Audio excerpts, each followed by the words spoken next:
여호와께서 모세에게 말씀하여 이르시되 은나팔 둘을 만들 때 두들겨 만들어서 그것으로 회중을 소집하며 진영을 출발하게 할 것이라. 나팔 두 개를 불 때는 온 회중이 회막문 앞에 모여서 내게로 나올 것이요, 하나만 불 때는 이스라엘의 천부장된 지휘관들이 모여서 내게로 나올 것이며, 너희가 그것을 크게 부을 때에는 동쪽 진영들이 행진할 것이며, 두 번째로 크게 부을 때에는 남쪽 진영들이 행진할 것이라.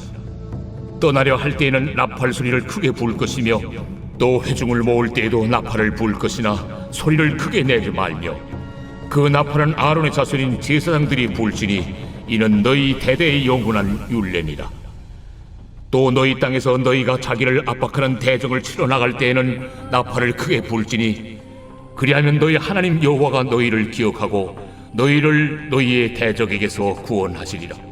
또 너희의 실학의 날과 너희가 정한 절기와 초하루에는 번제물을 드리고 화목제물을 드리며 나팔을 불라. 그로 말미암아 너희의 하나님이 너희를 기억하시리라. 나는 너희의 하나님 여호와니라. 오늘 본문은 민수기 10장 나팔을 불라라는 제목입니다. 대한민국 성인 남자라고 하면 대부분의 남자들이 이 나팔 소리라고 할 때 먼저 떠오르는 것이 군대일 것입니다. 아마 자동으로 그렇게 되지 않을까 생각이 듭니다. 그런데 또 군대의 나팔 소리, 특히 기상 나팔 소리가 매일같이 울려 퍼지는데, 대부분 이 군대 나팔 소리에 대해서는 그렇게 유쾌하지 않은 기억이 남아 있을 수밖에 없습니다. 하루를 마무리하는 것은 좋은데 이제 아침을 맞이하는 또 하루의 일과가 시작되는 것이 이 나팔 소리와 함께 하기 때문에 또 오늘 하루가 시작이 되었구나, 이 괴롭구나라는 느낌, 이런 것 때문에 이 아침이 다가오는 것을 저 개인적으로도 참 별로 그렇게 달가워하지 않은 기억들이 있습니다. 오죽하면 그런 장난까지도 이제 영상을 통해서 본 적이 있습니다. 어떤 장난이냐라고 하면 군대에서 휴가를 나온 친구가 있는데, 그 친구를 골탕 먹여준다고 주위에 있는 다른 남자 그 친구들이 핸드폰에서 이제 기상 나팔 소리를 쳐가지고 그거를 이제 옆에 자고 있는 친구에게 갑자기 크게 틀어주는 거죠. 그럴 때 그 반응을 찍는 그런 영상들을 본 적이 있습니다. 그때 그 나팔 소리가 울려 퍼지자마자 화들짝 놀라서 자동 반사로 스프링처럼 튕겨져 일어나서 막 옷을 입을 채비를 막 하는 그런 재밌는 영상을 본 적이 있습니다. 이 참 찍고 있는 친구들 입장에서는 막 웃고 난리가 납니다. 근데 당하는 친구 입장에서는 한 몇 초간 순간 정신을 못 차리는 모습을 볼 때에 그 친구에게, 본인에게 있어서는 참 괴로운 기억이 아닐 수가 없겠습니다. 이렇게 군대 나팔 소리는 그렇게 유쾌하지 않은, 듣기 싫은 소리일 수 있지만, 오늘 말씀에 나오는 이 나팔 소리에 있어서는 우리가 참 귀를 기울여 중요하게 들을 필요가 있는 나팔 소리임에 분명합니다. 오늘 말씀에서 하나님께서 모세에게 또 말씀하십니다. 민수기 말씀을 읽으면서 자주 접할 수 있는 부분이 이거죠. 여호와께서 모세에게 말씀하여 이르시되, 또는 모세와 아론에게 말씀하여 이르시되, 이러한 말씀들을 많이 볼 수가 있습니다. 이 중요한 하나님의 뜻을 그들에게, 모세를 통하여 백성들에게 전달시키고자 하실 때에 이런 표현을 반드시 넣는 것을 보게 되죠. 오늘도 하나님께서 모세에게 말씀을 하십니다. 무엇을 말씀하시는가를 보니, 너는 은나팔 둘을 만들되 두들겨 만들어서 그것으로 회중을 소집하며, 먼저는 회중을 소집하며, 그리고 두 번째로 진영을 출발하게 할 것이다 라고 말씀하십니다. 너는 은나팔 두 개를 만들어라. 그걸 통해서 하는 역할이 있는데, 그 기능이 먼저는 회중을 소집하고 두 번째로는 진영을 출발하게 하라라는 기능을 갖게끔 은나팔 둘을 두들겨 만들라라고 하십니다. 이 두 가지의 큰 목적이 써 있는 것처럼 이제 나오는 3절로 8절까지의 말씀을 보면은 정말 그렇게 쓰임을 받는 것을 보게 됩니다. 그것을 어떻게 부느냐에 따라서 그것이 갖고 있는 의미가 확실하게 달라지고 있음을 알 수가 있습니다. 이 말씀을 정리해 보면 이렇습니다. 나팔을 부를 때 소집할 때 먼저 쓰인다고 했습니다. 소집할 때는 어떤 음량으로 들려지게 되는가? 먼저는 소집할 때는 크게 불지 않습니다. 차분하게 은은하게 부는 것을 보게 됩니다. 또 그것을 안에서 또 갈리게 되는데 차분하게 은은하게 불되 두 개를 불 때가 있고 하나를 불 때가 있다라고 하십니다. 먼저 3절에 나오듯이 두 개를 불 때에는 온 회중을 소집할 때입니다.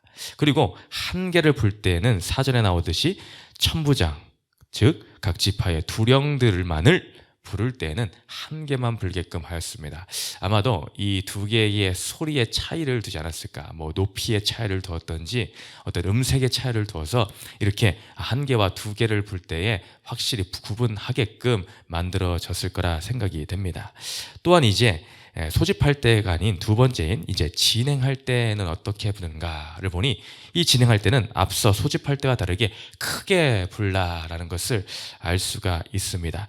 6절에 보면 후반절에 나팔소리를 크게 불 것이요, 바로 이것이 행진할 때 그렇게 불라라는 것입니다. 이 행진할 때 또 보면은 처음 나팔을 불 때, 첫 나팔 소리가 크게 울려 퍼졌을 때는 바로 동쪽 회막을 중심으로 동쪽에 진을 치고 있었던 이 세 개의 지파가 있었죠. 유다, 이사갈, 스불론입니다. 첫 번째 나팔 소리가 들릴 때는 이 동쪽 유다, 이사갈, 스불론 지파가 먼저 출발을 하게 됩니다. 그리고 두 번째 나팔 소리가 또 들릴 그때에는 이제 남쪽에 있는 루벤, 시몬, 갓 지파가 출발을 하게 됩니다. 오늘 본문 말씀에서는 이렇게 두 지파만 나와 있지만 아마도 세 번째 나팔 소리가 들렸을 때는 이제 서쪽에 있는 에브라임, 므낫세, 베냐민 지파가 출발을 하고 네 번째 나팔 소리가 들었을 때는 북쪽에 있는 단, 아셀, 납달리 지파가 이어서 이렇게 시계 방향 순으로 동, 남, 서, 북 이런 순서로 출발하지 않았을까라고 유추를 해볼 수가 있게 된다라는 것이죠. 이렇게 나팔 소리를 은은하게 부르냐 크게 부르냐에 따라서 소집을 하는 것인가 진행을 하는 것인가 또 그 안에서 두 개를 부는가 한 개를 부느냐에 따라서 그런 의미의 차이를 분명하게 두어서 그들에게 이 신호로서 사인으로서 알려주었음을 알게 된다라는 것입니다. 앞서 우리는 민수기 9장 바로 앞에 있는 본문 말씀에서 무엇을 보았습니까? 바로 하나님께서 성막을 지으라 하신 그 말씀대로 성막이 지어지고 그 위에 이제 하나님의 구름 기둥과 불 기둥이 떠오르는 모습을 보았었습니다. 이 구름 기둥과 불 기둥 이것은 이스라엘이 출애굽하고 나서 머지않아 얼마 있다 바로 나타난 하나님께서 그들에게 주어진 것이죠.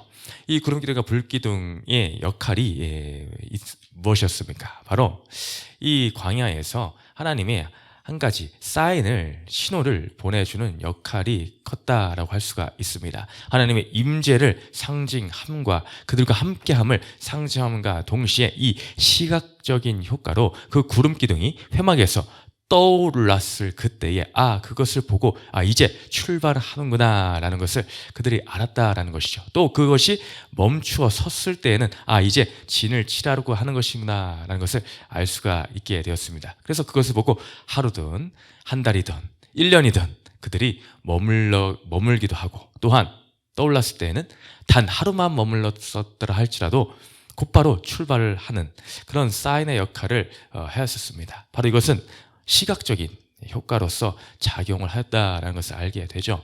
하면 오늘 말씀은 은나팔 소리가 울려 퍼진다라는 것은 이 청각적인 효과라고 할 수가 있을 것입니다. 이 나팔을 부는 역할을 누구한테 맡겨 주었습니까? 오늘 8절 말씀을 보면 그 나팔은 아론의 자손인 제사장들이 불지니 이는 너희 대대의 영원한 율례니라 라고 했습니다. 아론의 자손 제사장이라고 하면은 이때 당시에 누구겠습니까? 바로 아론의 남은 두 아들인 엘르아살과 이다말입니다. 두 명이 남았기 때문에 아마 은나팔도 두 개를 만들려고 하지 않았을까라는 생각을 해볼 수가 있겠습니다. 이 제사장들이 가만 보는 거죠. 보고 있다가 구름 기둥이 떠오르는구나 라고 할 때에 거기에 맞춰서 나팔을 불었을 것입니다. 그리고 멈췄을 때 또 신호를 주기 위해서 이 제사장들은 늘 신경을 곤두세우고 집중하고 있었을 것입니다. 이 하나님의 이 사인에 늘 끼어서 보고 늘 긴장을 늦추고 있지 않다라는 것이죠. 그때의 그것을 보고 이제 나팔 소리로 시각적인 것에 이어서 이제 청각적인 것으로 온 회중에게 사인을 보냈더라라는 것입니다. 그것을 이제 혹여 이 구름의 이런 움직이나 이런 것을 듣지 못한 상황에 있는 사람이더라 할지라도 이 나팔 소리를 통해서 그것을 분명하게 분별하게끔 지금 이제 곧 출발하다라는 것이구나, 아니면 누구를 부르고 있구나, 우리를 소집을 하고 있구나라는 것을 이제 듣고 깨달아 알 수 있었다라는 것이죠. 이거를 통해서 그들은 이 구름 기둥 이것을 통해서만 아니라 청각적인 것을 통해서도 하나님의 뜻을 전달하게 되었다라는 것입니다. 이것이 앞서 말한 것처럼 하나님이 모세에게 말씀하여 이르신 방법입니다. 바로 이 나팔 소리는 구름 기둥이나 불 기둥과 마찬가지로 나팔 소리는 사람에 의해서, 제사장들에 의해서 울려 퍼지지만 그 출처는 결국 하나님의 뜻이다라는 것입니다. 그 나팔 소리가 하나님의 마음, 하나님의 사인을 담고 있더라라는 것이죠. 바로 하나님의 뜻대로 인도하는 역할을 하고 있었습니다. 그러니 그 말씀 소리에, 그 나팔 소리에 반드시 귀를 기울여야 됩니다. 나팔 소리는 곧 하나님의 말씀이다라는 것을 기억해야 된다라는 것이죠. 그러므로 이것을 우리는 두 가지 입장에서 해석을 해볼 수 있겠습니다. 먼저는 나팔을 부는 사람의 입장에서입니다. 그리고 두 번째는 듣는 사람의 입장이더라라는 것이죠. 먼저는 나팔을 부는 사람의 입장, 바로 이 제사장의 입장에서입니다. 이들은 정말 중요한 역할을 맡고 있는 것입니다. 단순히 표면적인 나팔 소리에 끝나는 것이 아니라 그것이 갖고 있는 의미가 하나님의 뜻이기 때문에 그들은 분명한 소리를 내어야 했습니다. 두 개를 불어야 되는데 한 개를 분다든지, 잔잔하게 불어야 되는데 크게 분다든지 하면은 어떤 일이 일어나겠습니까? 그들의 진영 가운데 엄청난 혼란이 일어날 것입니다. 그리고 이렇게 불었다, 저렇게 불었다 라고 하면은 어떻겠습니까? 이게 대체 무슨 사인인가? 서로 의견이 분분하여서 그 회중 가운데에 혼잡한 일이 일어나고 말 것입니다. 온갖 질서가 깨어지는 일이 일어나게 될 것이다라는 것이죠. 이것은 바로 나팔을 부는 사람의 입장, 바로 이 말씀을 맡은 받은, 말씀을 전달하는 자의 입장에서의 중요성을 말씀해주고 있는 것이죠. 참 저도 교역자의 입장에 있지만 이 말씀을 전달하는 사람의 입장에는 교역자뿐만이 아니라 우리 성도님들도 설 수가 있습니다. 누군가에게 말씀을 전달하고 증거하는 역할의 입장에 설 수 있다라는 것이죠. 그때 우리는 참 두렵고 떨리는 마음이 있어야 됩니다. 이것이 하나님의 말씀을 정확하게 분별하여서 온전하게 잘 전달해 주는 그런 역할을 해야 된다라는 것이죠. 따라서 참 여러분들의 많은 기도가 또한 필요합니다. 교역자를 위해서, 앞에 세워진 사람들을 위해서 기도해 주시는 것도 또한 필요하다라는 것이죠. 정말 온전한 말씀의 분별함을 통해서 잘 전달할 수 있는 이 사명을 잘 감당해야 되기 때문에 라는 것입니다. 그럴 때에 혼란이 야기되지 않더라라는 것이죠. 또한 듣는 사람의 입장에서는 어떻습니까? 늘 깨어서 잘 들을 마음의 준비가 있어야 됩니다. 우리는 오감을 온전히 집중하여 하나님의 그런 음성에, 사인에 귀를 기울일 필요가 있더라라는 것입니다. 최근에 인기 중에 방영되고 있는 한 OTT 플랫폼 디즈니 플러스라는 곳에서 방영되고 있는 영화 같은 그런 드라마가 하나 있습니다. 무빙이라는 그런 드라마인데 저도 보진 않았지만 예고편이나 이런 것을 좀 보았습니다. 거기에 있는 내용이 대충 이런 건데, 초능력을 가진 1세대 요원들이 등장을 합니다. 그리고 시간이 흘러서 2세대 그 자녀들이 태어나게 되죠. 이제 그 자녀들을 이제 잘 보호하기 위한 이 부모들의 참 피나는 노력들이 등장을 하게 됩니다. 주위에서 그 능력을 갖고 있기 때문에 노리는 자들이 등장을 하죠. 그때 주인공 중에 한 여자 주인공이 갖고 있는 능력이 이 오감의 능력자입니다. 모든 능력치가 일반인에 비해서 이 오감적인 것이 월등하게 뛰어난 그 인물이 등장을 합니다. 그것을 이용해서 온갖 작전을 수행하는 것을 이제 보게 되죠. 우리의 오감이 어디에 민감하게 발달되어 있는가가 참 중요합니다. 오늘 하나님의 구름이 떠오르거나 하나님의 나팔소리 같은 말씀이 울려 퍼지고 있는데 나의 눈을 가리우고 귀를 막고 그것을 듣고 보기를 거부하고 있지는 않는지, 고개를 절레절레 흔들며 나는 저 나팔소리가 듣기 싫다라고 하고 있지는 않는지라는 것입니다. 또한 이 나팔소리를 제대로 어떤 사인을, 어떤 의미를 갖고 있는지를 인지를 하지 못하고 있어서 다른 사람들은 다 알아듣고 있는데 나만 잠깐 하나 울렸을 때 뭐였더라? 두 개 울렸을 때 뭐였더라? 라고 헤매고 있지는 않는지라는 것이죠. 그것을 잘 듣고 이 말씀의 사인에 잘 순종하고 따르는 거 너무나 중요합니다. 그렇지 않고 지금 1진영이 출발하는 소리가 들렸는데 2진영에 속하 있는 이 남쪽 진영에 속하 있는 이 사람이 나도 1진영을 따라가고자 하고 그렇게 제멋대로 행동을 한다면 혼란이 야기될 수밖에 없더라라는 것입니다. 바로 그래서 듣는 사람 입장에서도 그 말씀을 잘 분별하고 듣고 하는 것이 참 중요합니다. 때로는 그것이 진정한 하나님의 말씀인지 아니면 단순한 사람의 소리인지 또한 구별하여 분별하는 것도 또한 중요하다라는 것이죠. 그래서 우리의 오감이 온전히 하나님을 향해 있어야 되겠습니다. 그것이 어떤 나팔소리인가를 구별하고 그 나팔소리가 오늘 나에게 어떠한 의미를 가지고 나에게 말씀해 주시는 소리인지를 잘 분별해야 되겠다라는 것이죠. 오늘 우리의 삶 가운데에 이 말씀이 하나님의 나팔소리와 같이 나에게 잘 들려지고 또 잘 분별하여서 오늘 하나님의 말씀이 증거되고 선포될 때에 우리는 그 말씀을 잘 따라가야 되겠습니다. 또한 우리 교회에서 들려지는 어떤 말씀의 그런 소리들이 들려질 때에 나는 순종함으로 잘 따라가고 있는가, 말씀을 분별함으로 잘 순종을 하고 있는가, 나는 불순종하고 있는 나팔의 소리는 또한 무엇인가 라는 것을 잘 구별하여 오늘의 하루의 삶 가운데도 이렇게 하나님이 지시하시는 명령과 사인을 따라 우리는 순종하기도 하고 순종하여 따라가 서기도 하고 진행하기도 하는 그러한 믿음의 실천을 해가는 우리 공동체가 되시기를 주님의 이름으로 축원드립니다. 두 번째 질문 함께 보시고 마치겠습니다. 시작. 하나님의 나팔 소리에 따라 오늘 내가 있어야 할 자리는 어디입니까? 내가 귀 기울이고 순종해야 할 영적 지도자의 나팔 소리는 무엇입니까? 기도합니다.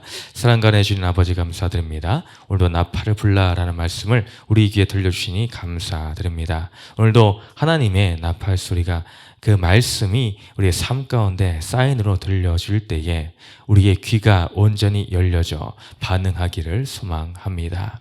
그 말씀을 또한 분별하여서 하나님의 소리인지 세상의 소리인지 잘 분별하여서 듣고 순종하고 따라가는 우리의 삶이 되게 하여 주옵소서. 예수님 이름으로 기도드렸습니다.